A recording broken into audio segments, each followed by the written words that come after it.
ભગવાન શંકરજી સિંહનું ચામડું પહેરે છે, તો આપણે એવું માની લેવું કે શંકર ભગવાને સિંહને માર્યો હતો, વાઘને માર્યો હતો? નહીં. પ્રહલાદની રક્ષા માટે જ્યારે વિષ્ણુ ભગવાને નૃસિંહ રૂપ ધારણ કર્યું, ત્યારે પ્રહલાદની રક્ષા તો થઈ, પરંતુ નૃસિંહ ભગવાનને આટલો ક્રોધ આવ્યો કે સૌનું સંહાર કરવા માટે તૈયાર થયા, અને જગતનો હું સંહાર કરીશ, હું અંત કરીશ. મોટે મોટેથી હુંકાર કરવા લાગ્યા ભગવાન નૃસિંહ. દેવો બધા ભયભીત થયા કે હવે શું થશે? દેવો પ્રણામ કરી કરી નૃસિંહ ભગવાનને કહેવા લાગ્યા, આપ શાંત રહો, તમે સતોગુણી છો, વિષ્ણુ ભગવાન છો, તમે તમારા મૂળ રૂપમાં પ્રગટ રહો, આપ શાંત થાઓ. દેવતાઓનું ભક્ષણ કરવા માટે પાછળ પડે. દેવતાઓ ભયભીત થયા. ભગવાન મહાદેવની પાસે શિવલોકમાં ગયા અને શિવજીને જેને કહેવા લાગ્યા, ભગવાન તમોગુણ પ્રધાન તો તમે, વિષ્ણુ તો સતોગુણી છે, એને શાંત રહેવું જોઈએ. જરૂર પ્રહલાદની રક્ષા માટે તેમને નૃસિંહ રૂપ ધારણ કર્યું, બરાબર છે, પણ નૃસિંહ રૂપ ધારણ કરીને આટલો તામસ ગુણને, અહંકારને હુંકાર કરે. ભગવાન તેમને શાંત કરો, નૃસિંહને આપ શાંત કરો. ભગવાન મહાદેવજી કહે છે, દેવતાઓ આપ સૌ શાંત રહો, હું વીરભદ્રને મોકલાવું છું. પહેલા તો વીરભદ્રને મોકલાવ્યા છે. વીરભદ્ર સમજાવવા લાગે છે, વીરભદ્રને પકડવા માટે પ્રયાસ કરે છે નૃસિંહ, તો વીરભદ્રજી અદૃશ્ય બને છે. ત્યારબાદ કાલભૈરવને મોકલે છે. કાલભૈરવને પણ પકડવા દોડે છે. કાલભૈરવ પણ અદૃશ્ય થયા છે. ત્યારે સૌ ગણો ને દૂતો અને દેવો ભગવાન મહાદેવને કહે છે કે મહાદેવ, એ તો તામસ ગુણથી પ્રકોપ પામ્યા છે, આપ જ તેના તામસ ગુણને શાંત કરી શકો છો. શ્રી હરિ વિષ્ણુ છે નૃસિંહ, એને આપ શાંત કરો. ત્યારે ભગવાન શંકરજી એક શરભ રૂપ ધારણ કરે છે ને આકાશમાંથી શરભ નામનું એક પક્ષી તરીકે એક વિચિત્ર એક રૂપ લઈને ભગવાન પધારે છે. નૃસિંહને નોરમાં લઈને આકાશમાં જતા રહે છે, અને નૃસિંહને આકાશમાં લઈ જાય છે, અને ભગવાન શરભજી નૃસિંહની ખાલ ઉતારી લે છે, અને મૂળ રૂપમાં વિષ્ણુ ભગવાન પ્રગટ થાય છે. ત્યારે વિષ્ણુ ભગવાન મહાદેવની સુંદર સ્તુતિ કરે છે અને કહે છે, ભગવાન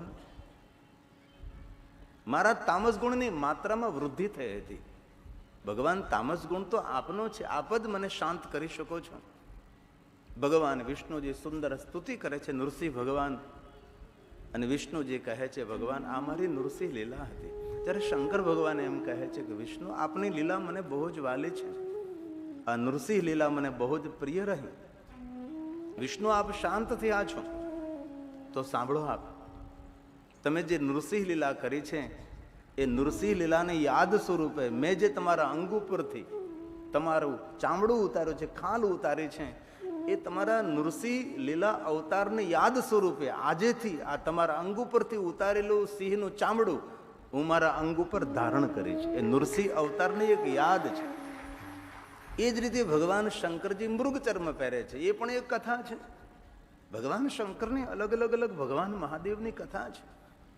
નાગને ભગવાન મહાદેવજી ગળામાં ધારણ કરે છે. પંચાક્ષર સ્તોત્રનો પહેલો સ્તોત્ર છે. નાગેન્દ્ર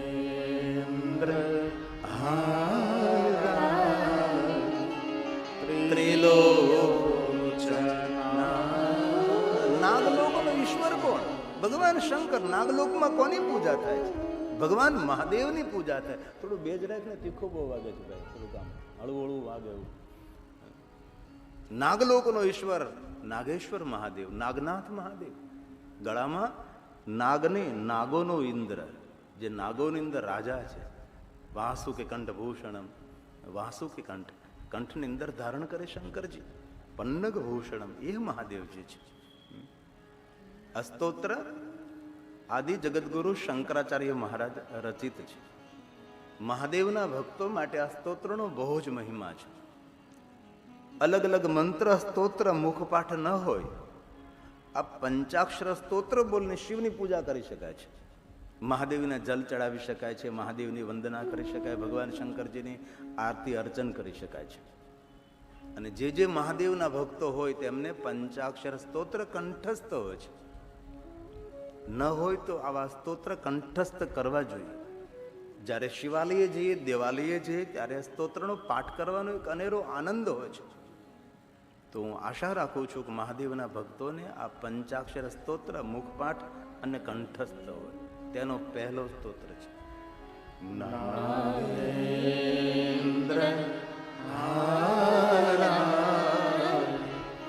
ત્રિલોચન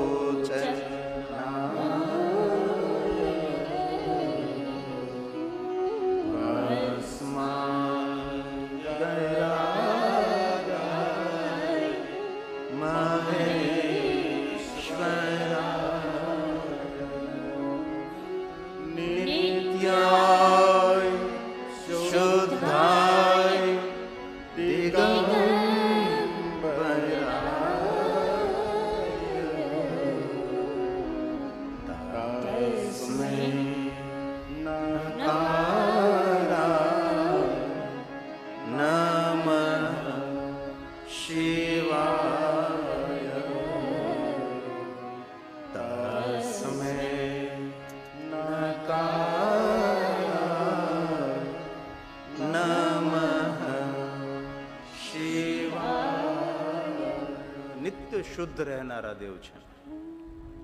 કેટલો સુંદર શબ્દ પ્રયોગ થયો છે, નિત્યાય શુદ્ધાય દિગંબરાય. ભગવાન શિવજી નિત્ય શુદ્ધ શા માટે? કારણ શિવજી દિગંબર છે. દિગંબર એટલે શું? દિશા જેમના વસ્ત્ર છે, ઉસકો કહેતે દિગંબર.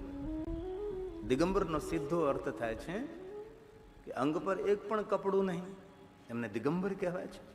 તો આપણે એવું સમજી શકીએ કે જે કપડાં નથી પહેરતા એ નિત્ય શુદ્ધ છે? નહીં, સ્થૂળ અર્થ જરૂર થાય કે દિગંબર શબ્દનો સીધો અર્થ થાય કપડાં નહીં પહેરવા. दिगंबर शब्द नो अर्थ है दिशा है जिनके वस्त्र है वही दिगंबर, लेकिन वो तो स्थूल अर्थ है. लेकिन गर्भित अर्थ महापुरुषों ने किया कि दिगंबर शब्द नो अर्थ थाय छे कपट रहित जीवन, दंभ रहित जीवन, देखाव रहित जीवन. તેથી કહ્યું નિત્ય શુદ્ધાય. આ દુનિયામાં નિત્ય શુદ્ધ કોણ? જે રોજ પવિત્રાકરણ કરે છે, અપવિત્રો પવિત્ર, એ નિત્ય શુદ્ધ છે. રોજ ગંગામાં સ્નાન કરે તે નિત્ય શુદ્ધ છે. નિત્ય શુદ્ધ કોણ? એ જ નિત્ય શુદ્ધ છે જે દિગંબર છે. તો દિગંબર કોણ છે? જેમનું જીવન દંભ અને કપટ રહિત છે, એ નિત્ય શુદ્ધ છે. પછી ગંગામાં સ્નાન કરે ન કરે, પવિત્રાકરણ કરે ન કરે, સ્નાન કરે ન કરે, લેકિન સદૈવ જે નિત્ય શુદ્ધ છે, જેનું જીવન દિગંબર છે, જેમનું જીવન કપટ રહિત છે, દંભ રહિત છે, દેખાવ રહિત છે. અને આપણે તો આપણા જીવનમાં કેટલા દેખાવ કરવા પડે છે, કેટલા દંભ કરવા પડે છે. ઘણી વાર તો કોઈ મહેમાન આવે ને એના પ્રત્યે આપણને લાગણી આદર નથી તો પણ કેટલું નાટક કરવું પડે છે તેને દેખાડવા માટે કે તમારા પ્રત્યે મને આદર છે.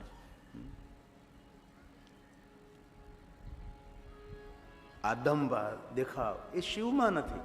તેથી મહાદેવ માટે આ કહેવાનું છે નિત્ય શુદ્ધાય દિગંબરાય.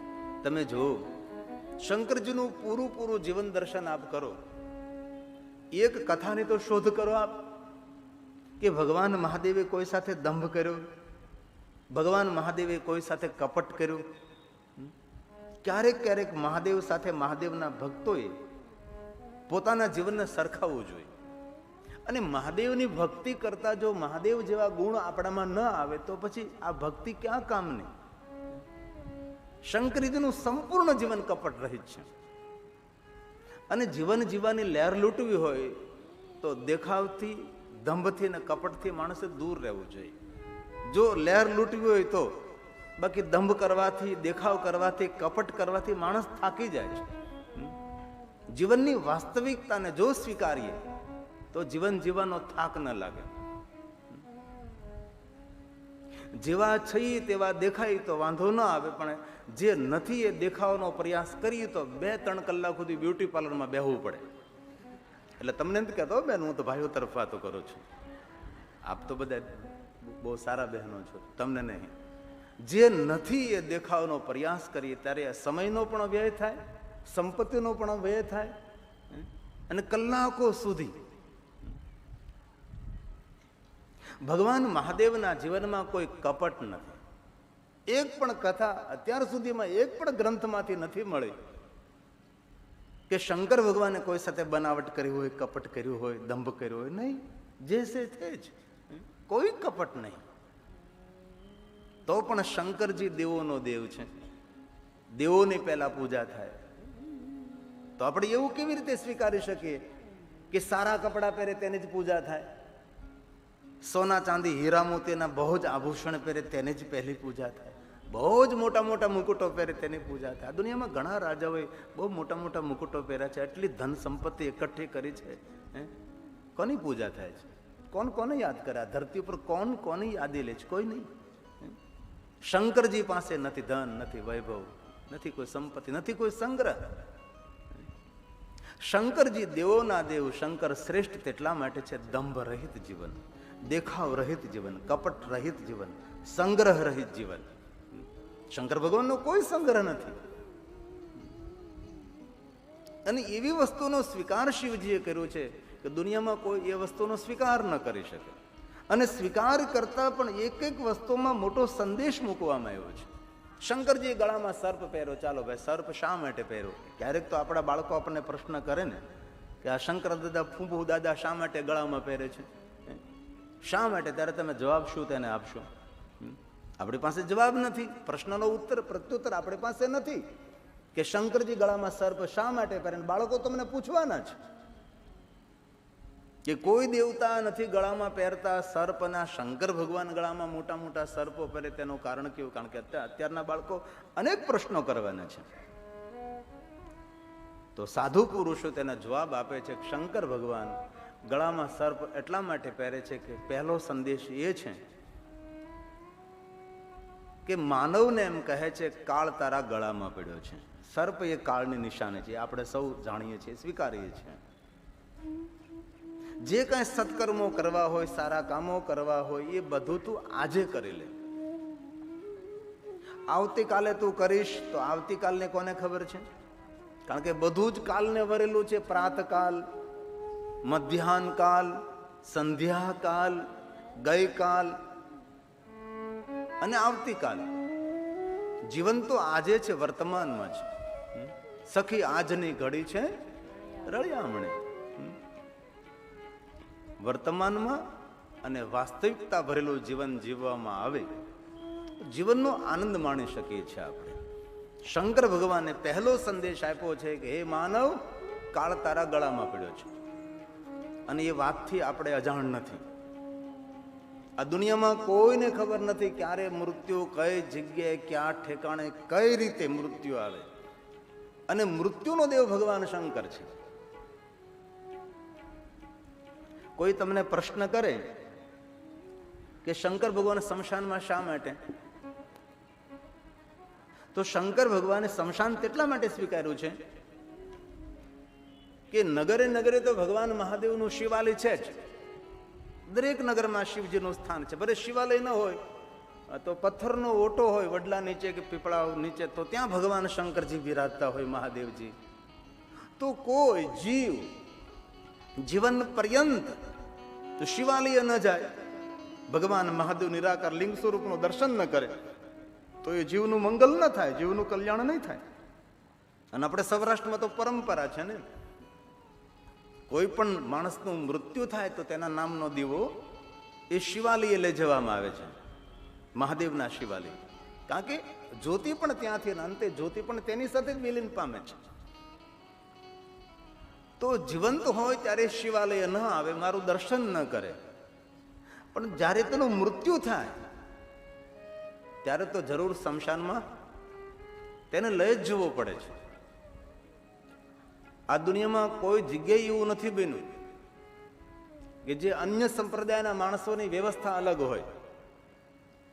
જીવન પર્યંત કોઈ પણ સંપ્રદાયની વિચારધારા સાથે વરેલો હોય, જીવન પર્યંત શિવનું નામ ન લીધું હોય, શિવનું દર્શન ન કર્યું, અર્ચન પૂજન શિવનું ન કર્યું હોય, પણ એમનું મૃત્યુ થાય ત્યારે તેના શબને તો શંકરના ઘરે જ લઈ જવામાં આવે છે ને, એ સ્મશાનમાં જ લઈ જવામાં આવે છે.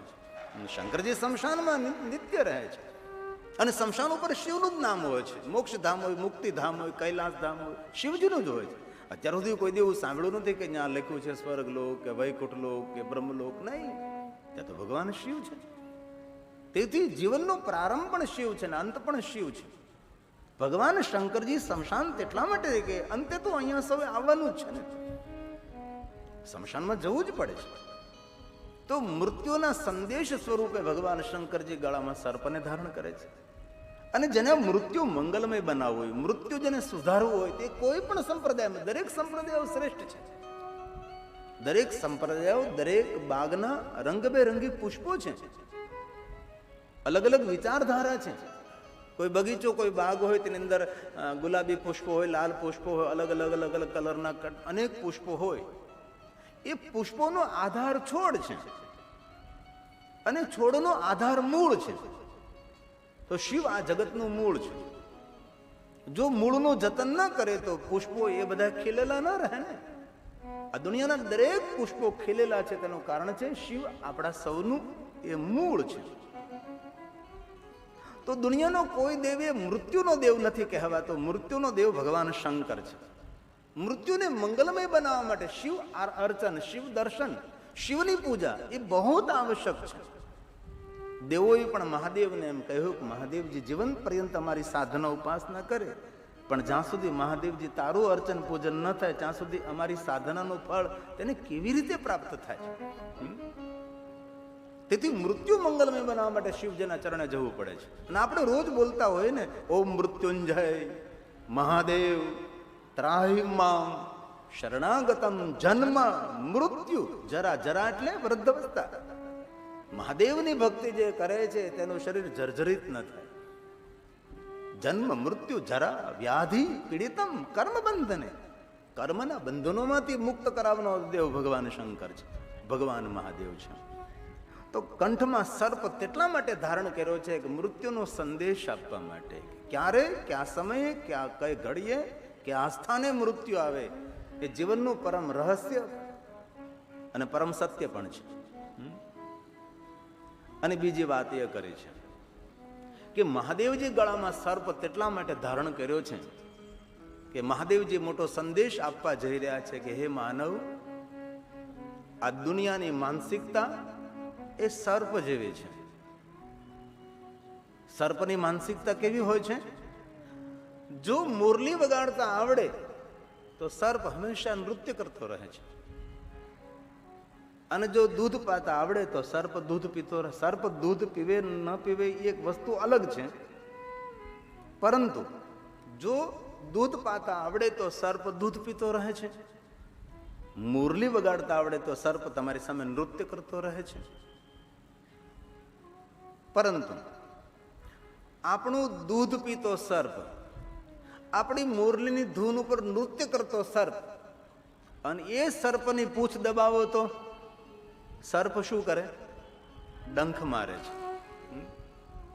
આ સર્પ તમારું દૂધ પીવે છે, તમારી મુરલીની ધૂન ઉપર જે સર્પ નૃત્ય કરે છે. તો ભગવાન શિવ એમ કહે છે કે આ દુનિયા એ માની ગોદ નથી, આ દુનિયા માનો ખોળો નથી, આ દુનિયા ફૂલની પથારી નથી. આખી દુનિયા કાંટાથી ભરેલી છે, પૂરી દુનિયા એ પથ્થરોથી ભરેલી છે. આ દુનિયાની માનસિકતા કેવી? તો કે સર્પ જેવી માનસિકતા છે. જો તમને દૂધ પાતા આવડે તો દુનિયા તમારી દૂધ પીતી રહે છે, અને જો મુરલી વગાડતા આવડે દુનિયા તમારી સામે નૃત્ય કરતી રહે છે. દૂધ પીતો અને નૃત્ય કરતો એ સર્પ હોય, તેની પૂંછ દબાવો, ડંખ મારે. આ દુનિયામાં પણ એવું જ છે.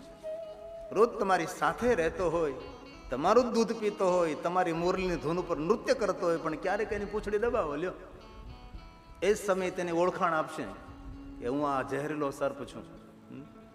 તેથી આ દુનિયામાં સાચવીને, વિચારીને, સંભાળીને કદમ ભરવા જોઈએ. એવું તમે ન માનો કે આ દુનિયા બહુ દયાવાન છે. નહીં નહીં, દુનિયામાં નિર્દયતા છે, પણ નિર્દય દુનિયામાં દયાવાન બનીને જીવવાનું છે. કાંટાથી ભરેલી દુનિયામાં ફૂલ બનીને જીવવાનું છે. કંકરોથી ભરેલી દુનિયામાં સાચવીને સંભાળીને ચાલવાનું છે. એ છે આ દુનિયા.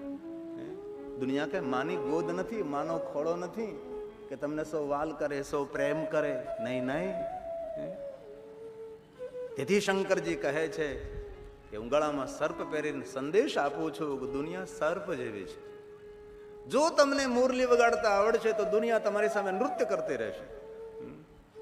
આપને જો જાણો હોય તો બ્રહ્માકુમારી વિશ્વવિદ્યાલય ઓમ શાંતિ, તેમાં સવારમાં જે પત્રિકાનું વાંચન કરવામાં આવે ને દાદા લેખરાજ, એ પત્રિકાનું નામ મુરલી છે.